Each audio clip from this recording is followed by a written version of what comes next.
पाकिस्तान और दुनिया भर में लाखों देखने और सुनने वालों को अरशद शरीफ का सलाम। नाज़रीन, कलअदम तहरीक तालिबान पाकिस्तान के तर्जुमान एहसान उल्लाह एहसान अब अफवाज पाकिस्तान की तहवील में कितनी इंपॉर्टेंट है एहसान उल्लाह एहसान के ने जो अपने आप को पेश किया है, गिरफ्तारी दी है और इससे क्या क्या चीज़ें सामने आ सकती हैं, टीटीपी के बारे में क्या कुछ मालूम हो सकता है, उनके लिंकेजेस के बारे में, उनकी बैरूनी सरपरस्ती के हवाले से क्या ये चीज़ें भी सामने आएंगी और कितना बड़ा एक पेंडोरा बॉक्स इस हवाले से खुलने जा रहा है, इस पर प्रोग्राम में बात करेंगे। साथ साथ नाज़रीन, नौरीन लगारी जो कि गायब हो गई थी और उसके बाद लाहौर से पता लगा कि जनाब उनको बतौर सुसाइड बॉम्बर इस्तेमाल किया जाना था। बड़ा सवाल यहाँ पे ये बनता है कि हम मदारिस का तो अक्सर जिक्र सुनते थे, हमारी यूनिवर्सिटीज़ में क्या हो रहा है? ये शिद्दत पसंदी जो अस्करियत पसंदी है, इसके लिंकेजेस हमारी यूनिवर्सिटीज़ में किस तरह से पहुँच रहे हैं, इस पर भी बात करेंगे। साथ साथ डॉन लीक्स के हवाले से आज अफवाज पाकिस्तान के तर्जुमान जनरल आसिफ गफूर साहब ने बताया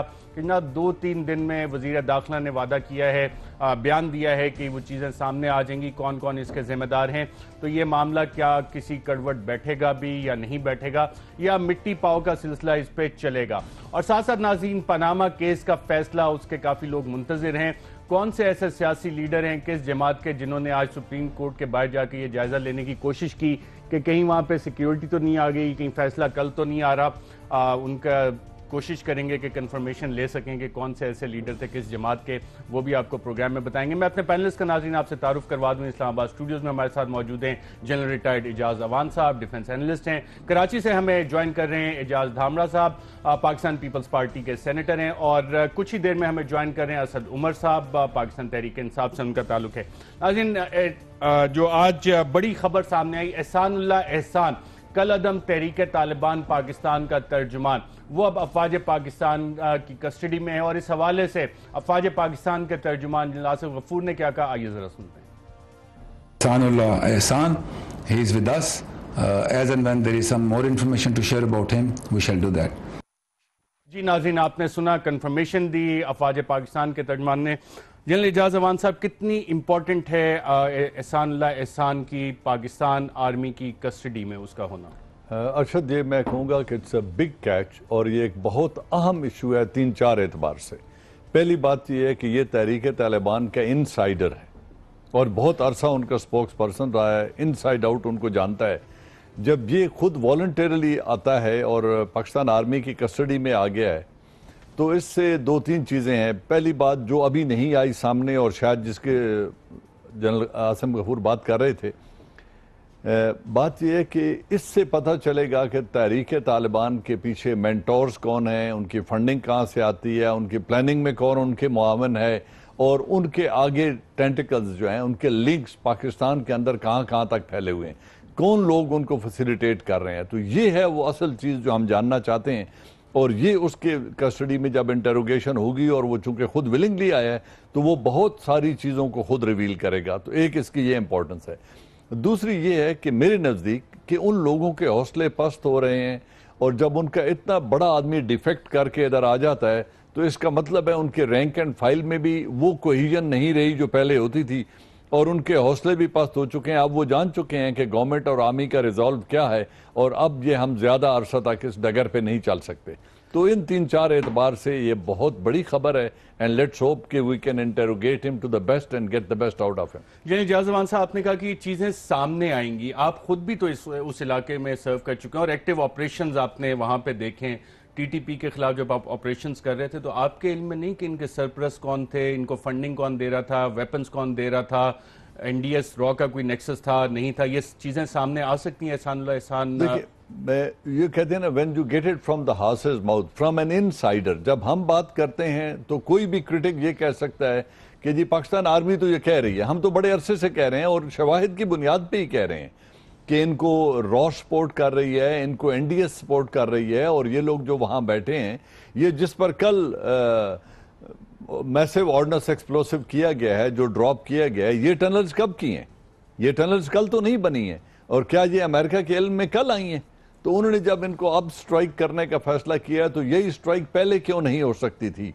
तो ये सारे अगर गैम्बिट को समझें तो फिर ये समझ आता है कि कौन लोग हैं, क्या करवाना चाह रहे हैं और किन के हाथों में ये लोग। अच्छा, इस पे अब अगला इकदाम हुकूमत पाकिस्तान को, क्या कलभूषण का हमने देखा कि डोजियर यूएन को कहा जा रहा है कि पेश कर दिया गया, उसमें मजीद तफसीलात भी दी गई। एहसानुल्लाह एहसान से अगर ये स्टेट स्पॉन्सरशिप पता लगती है, एनडीएस रॉ का पता लगता है, तो क्या पाकिस्तान को इस हवाले से एक और डोजियर यूएन को भी देना चाहिए, दुनिया को देना चाहिए, जितने फॉरेन डिप्लोमेट्स हैं या उनको दफ्तर खारजा बुला के ब्रीफ करना चाहिए कि जनाब ये हैं वो सबूत जिनकी बुनियाद पर पाकिस्तान में स्टेट स्पॉन्सरशिप के जरिए दहशतगर्दी करवाई जाती थी? ऐसा इकदाम कोई आप समझते हैं लेना चाहिए या लिया जाएगा? अच्छा, डोजियर एक बड़ा जो वीक अप्रोच है, डोजियर्स दे देना बहुत बड़ी वीकनेस है। ये आदमी हमारी कस्टडी में मार्च में आया है और जब हमारे प्राइम मिनिस्टर साहब यूनाइटेड नेशन के फोरम पे स्टेज पे खड़े थे और उस वक्त वो पूरी यूएन असेंबली को एड्रेस कर रहे थे, कलभूषण का जिक्र कर रहे हैं, मैं कलभूषण की बात कर रहा हूं, तो जब वो एड्रेस कर रहे थे, अगर उस वक्त दुनिया को ये बात बावर कराई जाती कि स्टेट स्पॉन्सर्ड टेररिज्म क्या है और कौन करवा रहा है, उनके पास 3 शवाहिद उस वक्त भी प्राइम मिनिस्टर के बिल्कुल कब्जे में थे। एक कुलभूषण यादव और उसकी कन्फेशन स्टेटमेंट इनके पास थी, एक रेड फोर्ट में नरेंद्र मोदी का यह कहना कि गिलगित बल्तिस्तान से लोग मेरे साथ राब्ते में हैं, और एक बांग्लादेश में जाके ये बड़क मारना कि बांग्लादेश की आज़ादी में हमारा खून शामिल है। ये है वो स्टेट स्पॉन्सर्ड टेररिज्म की ग्लेयरिंग एग्जाम्पल। इंडिया उड़ी में हम पर इल्जाम लगाता रहा है, वो तो लगाएगा, जब भी कुछ होगा इल्जाम हम पे लगाएगा, लेकिन उड़ी में उसके पास कोई एविडेंस नहीं है। लेकिन वो जाके उधर सूजन राइस को भी यही कहता है, फिर उनकी रिटर्न कॉल भी उन्हें आती है कि जी हमने पाकिस्तान को कह दिया है कि डीलिजिटिमाइज करें उन ऑर्गेनाइजेशंस को जिनको यूएन ने बैन किया हुआ है। वो सारा नॉन स्टेट एक्टर्स पे बेस्ड है, एक इंसिडेंट पे, अजमल कसाब वाले पे। लेकिन हम जो भुगत रहे हैं स्टेट स्पॉन्सर्ड टेररिज्म को भुगत रहे हैं। तो अगर हमारी हुकूमत में जान होती और हमारी लीडरशिप में वो रिजॉल्व होता तो वो डोजियर जमा न कराते जो आज के, जिसके ऊपर आज डस्ट जमा हो रही है। वो उस प्लेटफॉर्म को यूज करते हुए अपने अल्फाज में उस चीज को बयान करते तो उसका इंपैक्ट डिफरेंट होता। तो मुझे उम्मीद है कि अब जब ये सारी वजाहत देगा और ये सारी तफसीलात आएंगी तो मुझे उम्मीद है कि इसको फिर पूरे को एक पैकेज बनाकर फिर यूनाइटेड नेशन में जाके ये आवाज रेज की जाए कि कौन स्टेट स्पॉन्सर्ड टेररिज्म। पाकिस्तान को अपना मुकदमा आलमी तौर पे लड़ना पड़ेगा कि पाकिस्तान में जो दहशतगर्दी हो रही है उसके पीछे रियासती दहशतगर्दी छुपी है। नाज़रीन, एक और इंतहाई तशवीशनाक चीज सामने आई है नौरीन लगारी वाले केस में कि उसे बतौर सुसाइड बॉम्बर इस्तेमाल किया जाना था, और इस हवाले से अफवाज पाकिस्तान के तर्जुमान ने आज क्या कहा, आइए जरा सुनते हैं। Noreen communicated through email, Facebook that she is going to Syria. She has been recovered from Lahore. That means she never went to Syria. The claim made that she has joined ISIS was a claim communicated by her. जी आजिज धामरा साहब, इसमें बड़ा सवाल यह है कि इनका ताल्लुक गालिबन हैदराबाद से है। इससे पहले हमने कराची में देखा सफूरा गोट वाले वाक़े में, वहां पे भी एजुकेशनल इंस्टीट्यूशन से लिंकेज है, दाइश का नाम आया। तो सिंध में ये हो क्या रहा है और जनरली हमारी यूनिवर्सिटीज में जो आला तालीमी इदारे हैं उसमें यह अस्करियत पसंदी का रुझान क्यों सामने आ रहा है? बिस्मिल्लाहिर्रहमानिर्रहीम। देखें, ये इशू सिर्फ सिंध का नहीं है, ये अलार्मिंग सिचुएशन है ओवरऑल पाकिस्तान की। आपने देखा कि लाहौर के अंदर यूनिवर्सिटियों से भी जो लिटरेचर पकड़ा गया था स्टूडेंट्स के रूम से, हॉस्टल से, और उसके बाद जो है अब नौरीन का वाकया भी आ गया है।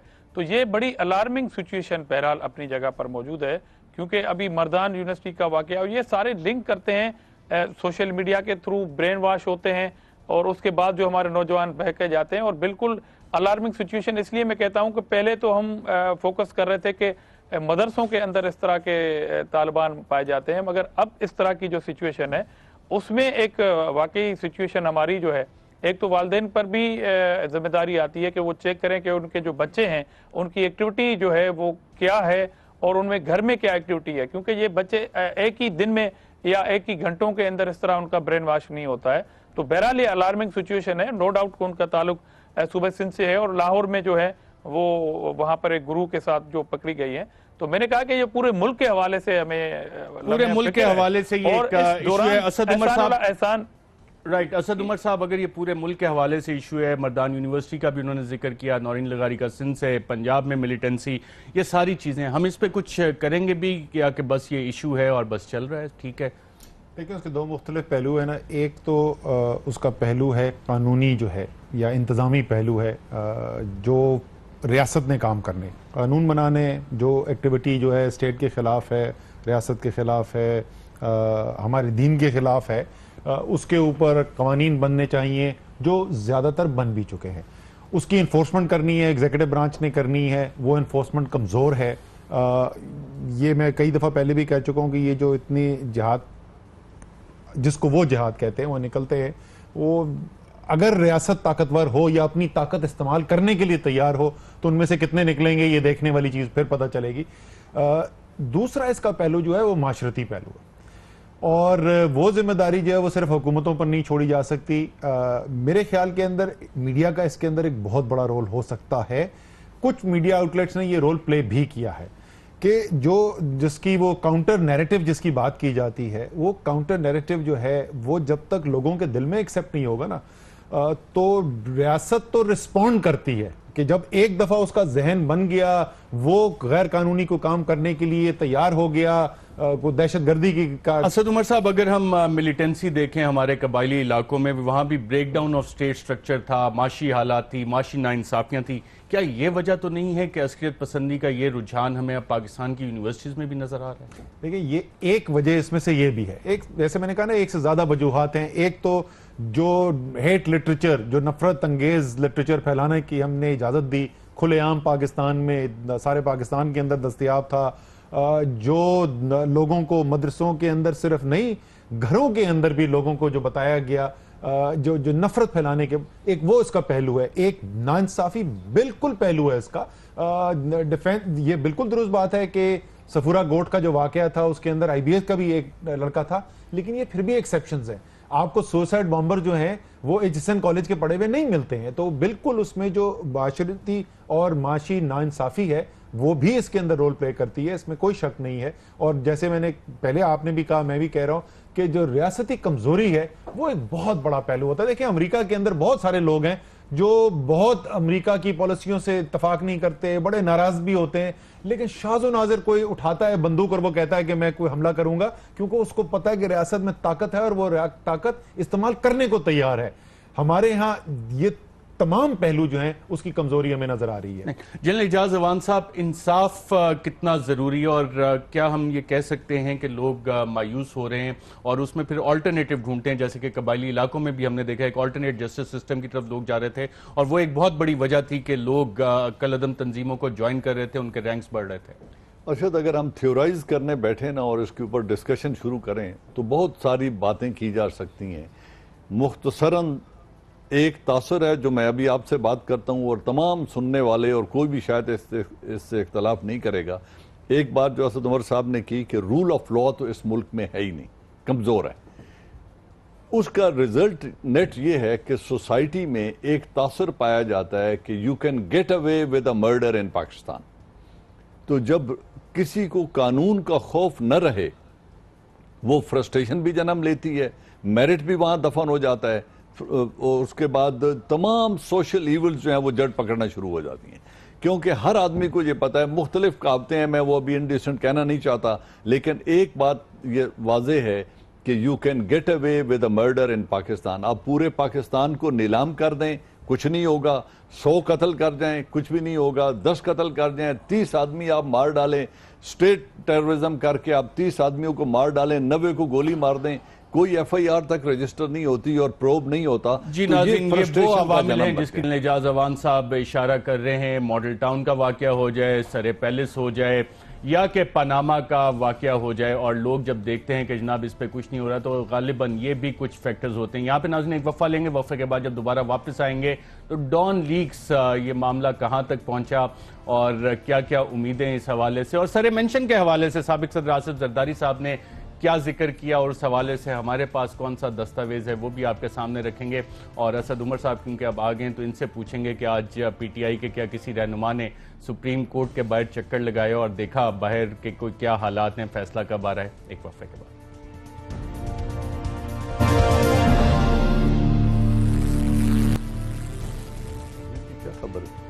वेलकम बैक नाज़रीन। मसद उमर साहब से यकीनन ये पूछेंगे कि कौन सी इनकी जमात का कौन सा ऐसा लीडर था जो आज सुप्रीम कोर्ट के बाहर ये देखने गया कि कहीं रेंजर्स तो नहीं आई, कल फैसला तो नहीं आ रहा। लेकिन उससे पहले नाज़रीन, डॉन लीक्स के हवाले से आज अफवाज पाकिस्तान के तर्जुमान ने कहा कि जी क्या होगा। लेकिन इससे पहले कि मैं आपको वो बात सुनाऊँ, कुछ थोड़ा सा इस साल के शुरू से अब तक आते हैं। जब साल का पहला महीना ख़त्म हो रहा था तो अफवाज पाकिस्तान के तर्जुमान जनरल आसिफ गफूर साहब ने एक उम्मीद का इजहार किया था। क्या कहा था, आइए ज़रा सुनते हैं।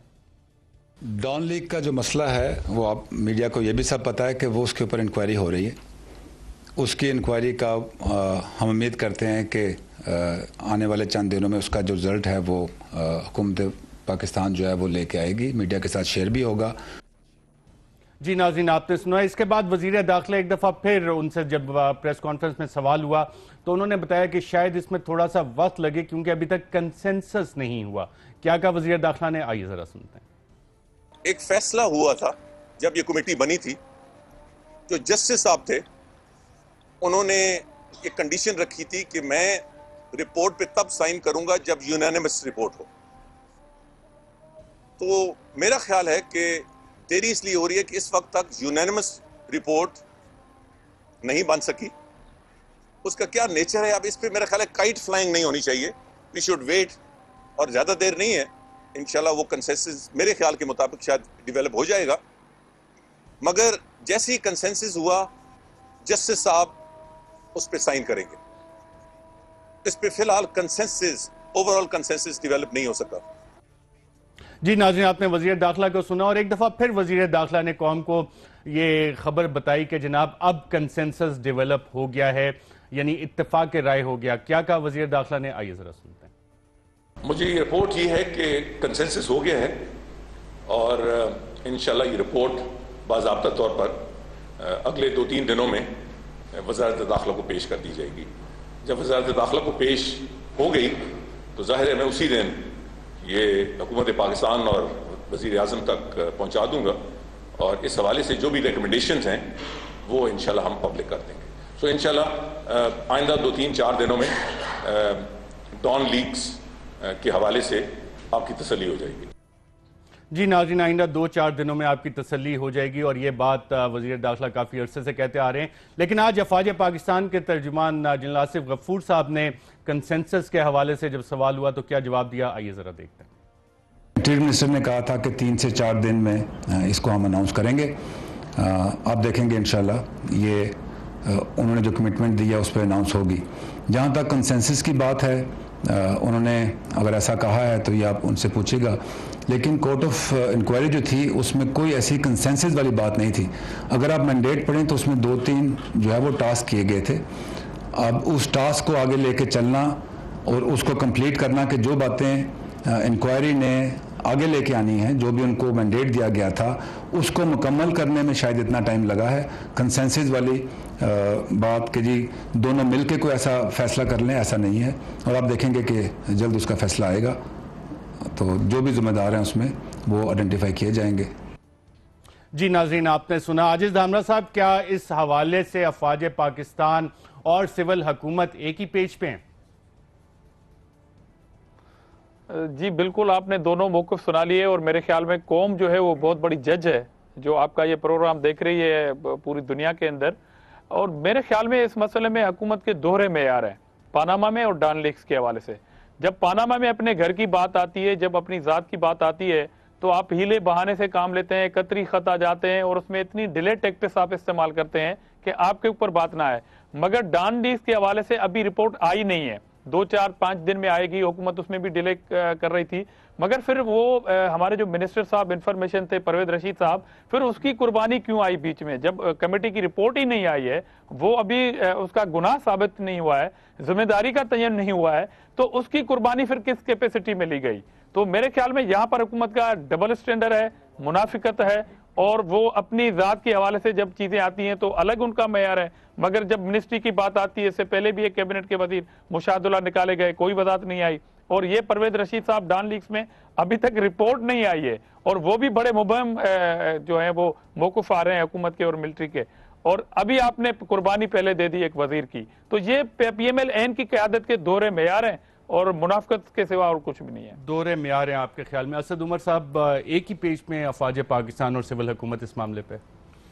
पता नहीं जी, लगता तो नहीं, जो स्टेटमेंट्स जो दे रहे हैं उससे तो नहीं लगता कि एक ही पेज पर हैं, या शायद नहीं थे, अब शायद आ गए हैं, हम तो क्या सराही कर सकते हैं। जहाँ तक 4 दिन में फैसले का अनाउंस होने का जो बात कर रहे हैं चौधरी निसार, तो आज से ठीक 6.5 माह पहले उन्होंने प्रेस कॉन्फ्रेंस में कौम को कहा था कि 3 से 4 दिन के अंदर मैं आपको बता दूंगा क्या होगा। क्लियरली ये जो 6.5 माह लगे हैं ये इसमें नहीं लगे कि तफ्तीश करने के अंदर लगे, तो इसलिए सवालात तो बहुत उठते हैं कि वो फिर हो क्या रहा था। तफ्तीश करने के अंदर जो टोटल नंबर ऑफ प्लेयर्स जो इन्वॉल्व थे वो चंद एक हाथ पे गिने जा सकते हैं, इतने प्लेयर्स इन्वॉल्व थे, उसके अंदर 6.5 माह लगने का कोई सवाल ही पैदा नहीं होता था।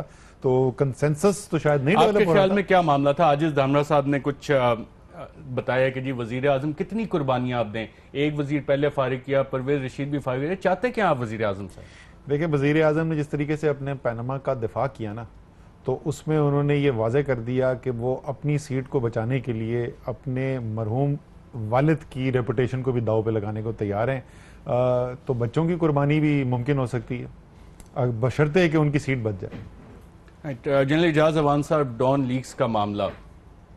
देखिए अरशद, मेरे नज़दीक डॉन लीक का मामला बड़ा डिफरेंट है। एक तो मुझे इंटीरियर मिनिस्टर सरकास्टिक साउंड कर रहे थे, the way I look at it.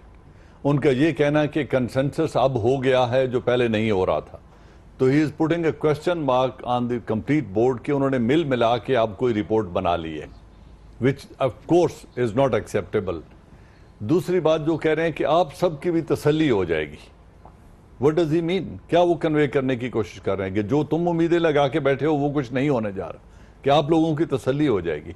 तो मुझे तो किसी पार्टी से कोई ताल्लुक नहीं है, मैं सिर्फ ये जानना चाहता हूं कि जो इन्होंने इब्तदाई बात खुद एक्सेप्ट की थी और जिसको हम एज ए एनालिस्ट देख रहे हैं, ये नैरेटिव था इंडिया का और कुछ और बैरूनी ताकतों का कि पाकिस्तान की दहशतगर्द जो तंजीमें हैं जिनको यूनाइटेड नेशन ने जिन पे लेबल लगाने की कोशिश की है, लश्कर तैयबा और जमात उद दावा, इनमें से शायद इनकी पुश्त पनाही स्टेट करती है।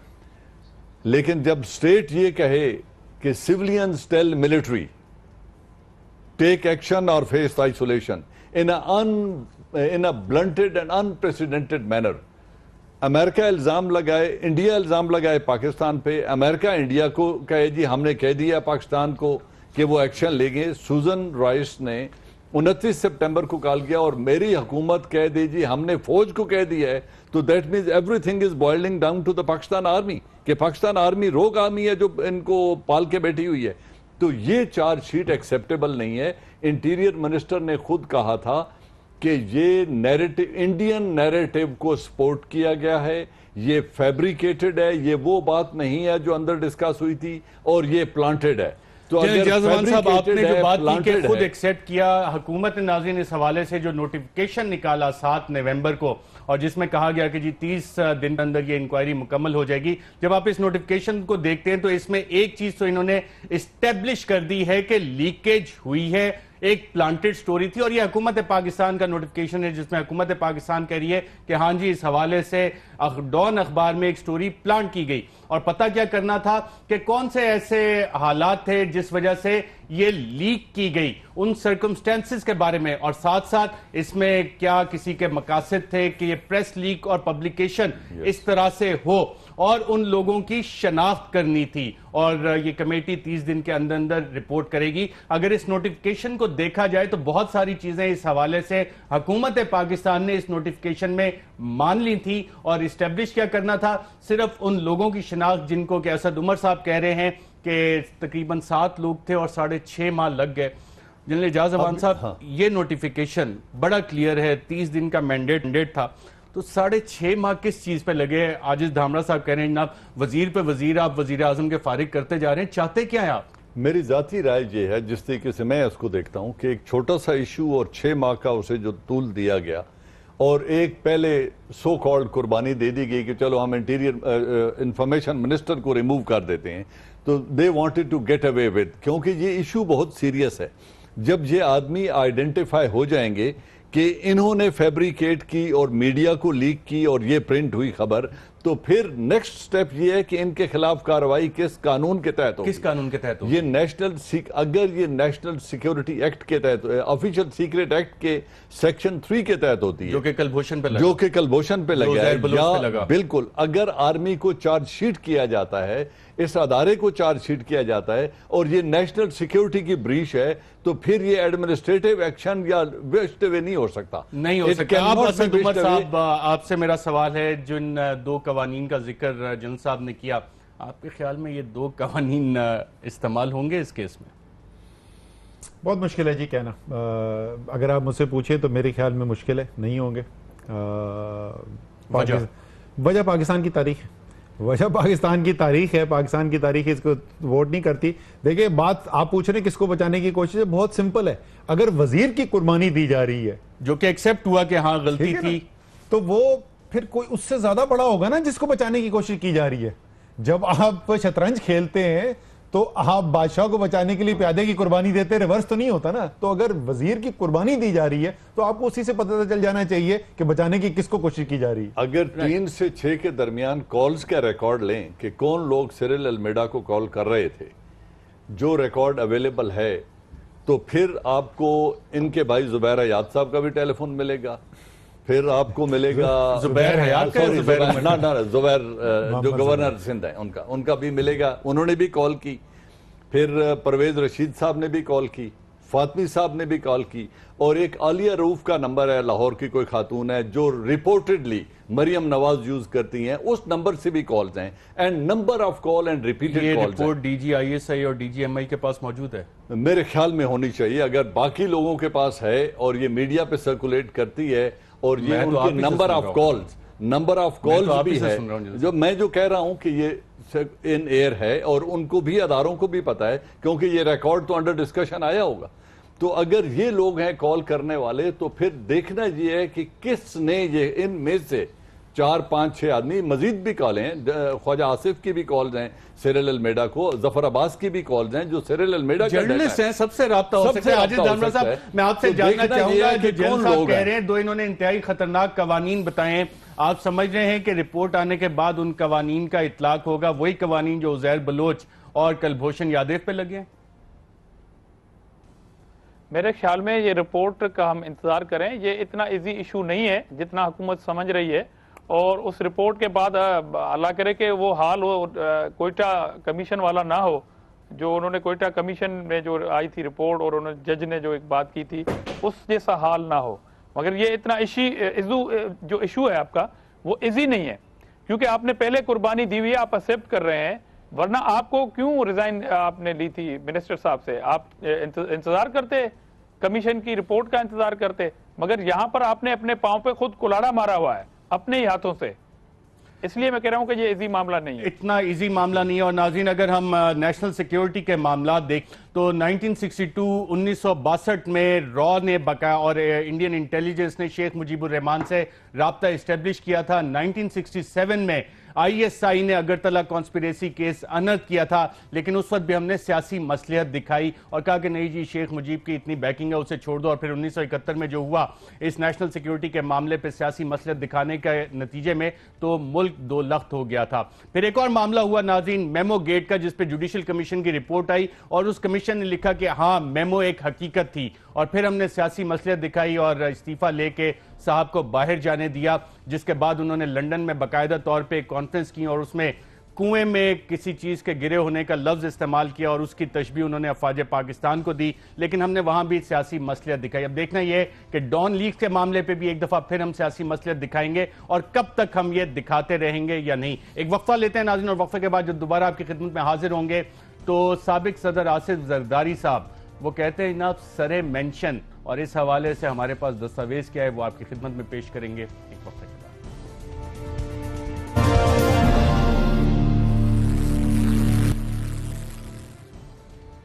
वेलकम बैक नाज़रीन। इससे पहले कि साबिक सदर आसिफ जरदारी साहब का सरे महल के हवाले से बयान आपको दिखाएं, अभी अभी एक डेवलपमेंट हुई है और वजीर दाखिला चौधरी निसार अली खान साहब का नया बयान सामने आया है डॉन लीक्स के हवाले से। हमारे रिपोर्टर जुल्करनैन हैदर हमारे साथ इस वक्त मौजूद हैं।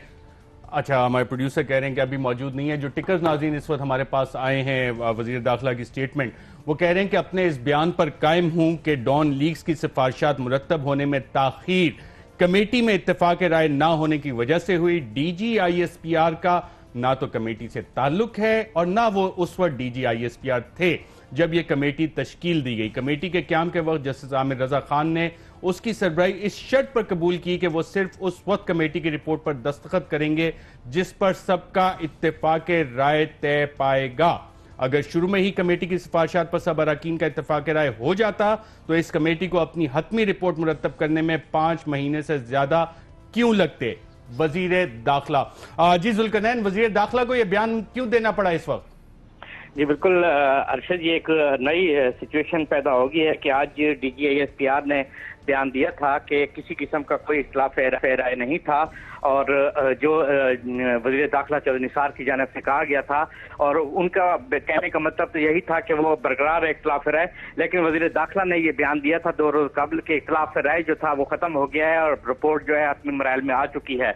उसके बाद डीजी ISPR के बयान के बाद वज़ीर दाखिला ने एक बयान जारी कर दिया है। उन्होंने कहा जी मैं अपने बयान पर कायम हूं कि सिफारिशात मुरतब होने में ताखीर कमेटी में इत्तेफाक राय ना होने की वजह से हुई है।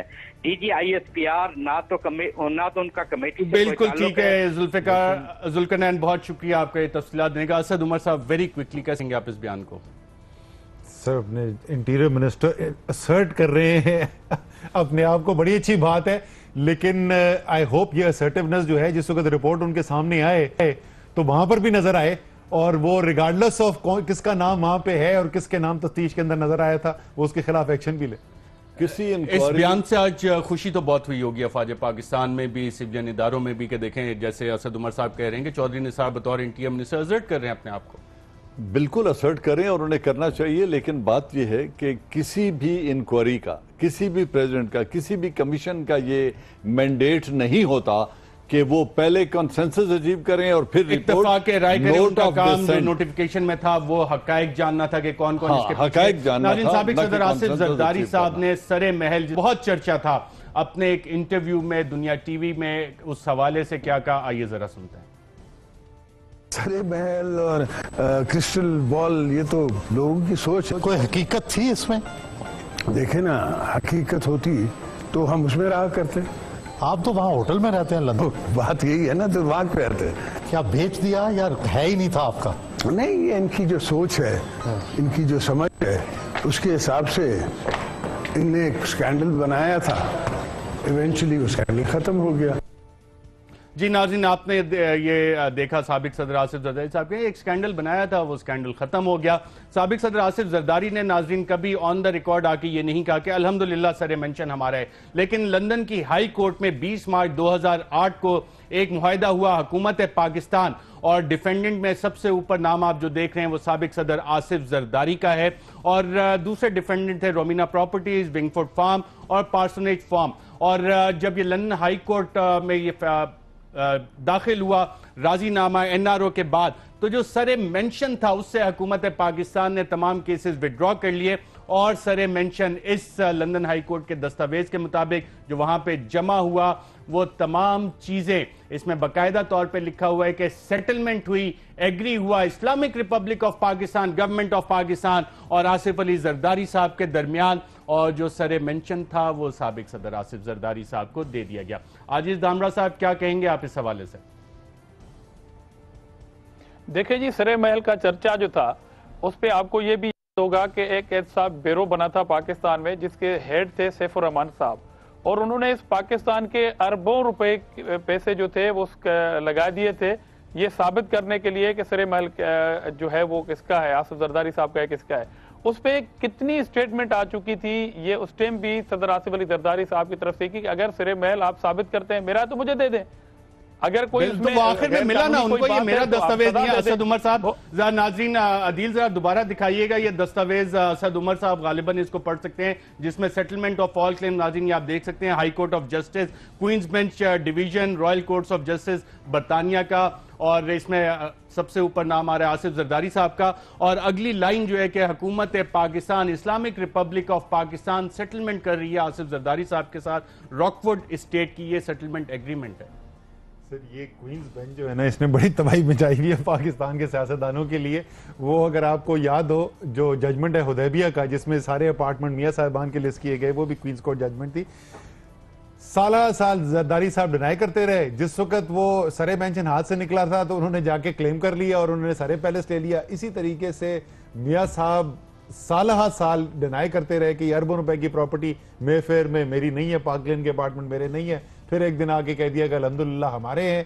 पाकिस्तान के अवाम जो हैं वो देख रहे हैं कि पाकिस्तानी सियासतदानों के जायदादें जो हैं वो अरबों से बढ़ के पता नहीं कहाँ पहुंचती चली जा रही हैं, और पाकिस्तान के अवाम जो है वो 12 घंटे लोड शेडिंग, और अगर आप कहीं गांव में तो 16, 18 घंटे लोड शेडिंग बर्दाश्त कर रहे हैं। तो वो जो पैसा जो पाकिस्तान के अवाम को बिजली देने के लिए लगाना था, वो उससे जायदादें बन रही हैं, जरदारी साहब की बन रही हैं, मियाँ साहब की बन रही हैं, और बहुत सारे साहिबान हैं जो अरबपति और महा अरबपति बन गए पाकिस्तान के अवाम की दौलत से। जनरल एजाज अवान साहब, ये वो सेटलमेंट एग्रीमेंट है जो बरतानिया की हाई कोर्ट में हुआ, और हुकूमत पाकिस्तान ने ये एग्रीमेंट NRO होने के बाद किया, और साबिक सदर आसिफ जरदारी साहब को बतौर इस एग्रीमेंट के सरे पैलेस रॉकवुड एस्टेट हवाले किया गया। अभी भी कहते हैं कि जनाब मेरा तो है ही नहीं। तो इसलिए तो कह रहे हैं कि आर्टिकल 62 और 63 आइन से ख़त्म कर दें, ये बोझ उठाने के मुतहम्मिल नहीं हो सकते। हमारे हुक्मरान इस बोझ के मुतहम्मिल नहीं हो सकते।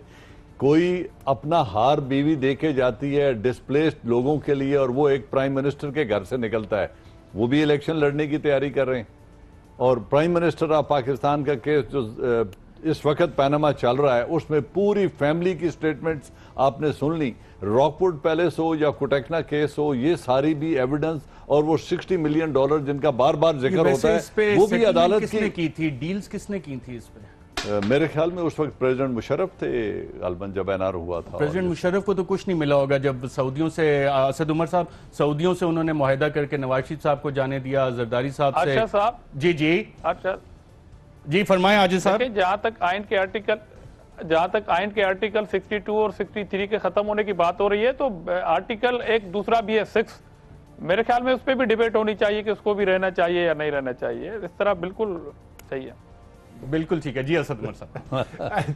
जी वो तो पाकिस्तान में जो हुक्मरान होते हैं ना, सबके दोस्त बहुत बन जाते हैं। किसी के कतरी शहजादे दोस्त होते हैं, किसी के अरब हुकूमतों के जो बादशाह हैं वो दोस्त हो जाते हैं। कोई मिलियन डॉलर, पता नहीं कितने $मिलियन, मेरी तो नंबर की इतनी काउंटिंग बेहतर नहीं है, वो उनको भी मिल गए थे। मैं बार बार ये कहता हूँ जी, जाहिर है उन्होंने पाकिस्तान का आइन तोड़ा, और सबसे बड़ा जुर्म तो वही है पाकिस्तान का आइन तोड़ना। लेकिन उसके बाद अगर मुशर्रफ साहब ने जो ज्यादती की ना, तो ये जो पाकिस्तान के जो सियासतदान हैं, जिनको एक नहीं उन्होंने 2 NRO दिए। पहले एक NRO करके जद्दा भेजा गया, सारे केस उनके रुक गए, क्योंकि जो मुल्क में नहीं है तो एक्सपार्टी NRO तो सुप्रीम कोर्ट ने कलअदम करार दे दिया था। तो नैब ने ये वाला केस, जिसमें नैब ने खुद ये सेटलमेंट की, नैब के प्रोसिक्यूटर ने जाके वहां पे सेटलमेंट एग्रीमेंट किया था रॉकवुड एस्टेट का, सुप्रीम कोर्ट ऑफ पाकिस्तान इसको कलअदम करार देती है। नैब ने इस पे कुछ किया उसके बाद? आप मेरे ख्याल में उस दिन सुप्रीम कोर्ट में थे, जिस दिन सुप्रीम कोर्ट के जजेस ने पनामा के केस में कहा कि नैब की तदफीन हो चुकी है।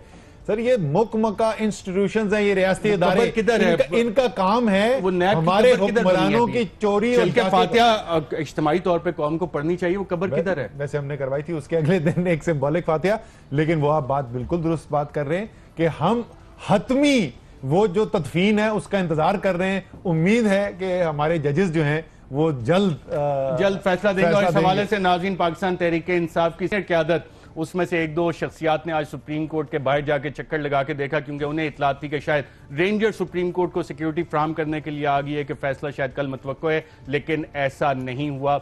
एक और होक्स कॉल थी इस हवाले से। कौन साहब थे, हम कोशिश करेंगे उन्हें प्रोग्राम में बुला के उन्हीं से वो मामला पूछे जाएं। जी, ये सारी अफवाहें क्यों उड़ती हैं कि जब फैसला आएगा तो उससे पहले रेंजर्स आ जाएंगे? सिक्योरिटी चाहिए, इसलिए कि पिछली दफा जब तवक्को थी कि मियां साहब के खिलाफ फैसला आएगा तो सुप्रीम कोर्ट पे हमला करवा दिया गया। असद उमर साहब, जनरल एजाज अवान साहब, आजिज हमला साहब, सबका प्रोग्राम में शिरकत का शुक्रिया। नाज़रीन इजाजत दीजिएगा, अल्लाह हाफ़िज़।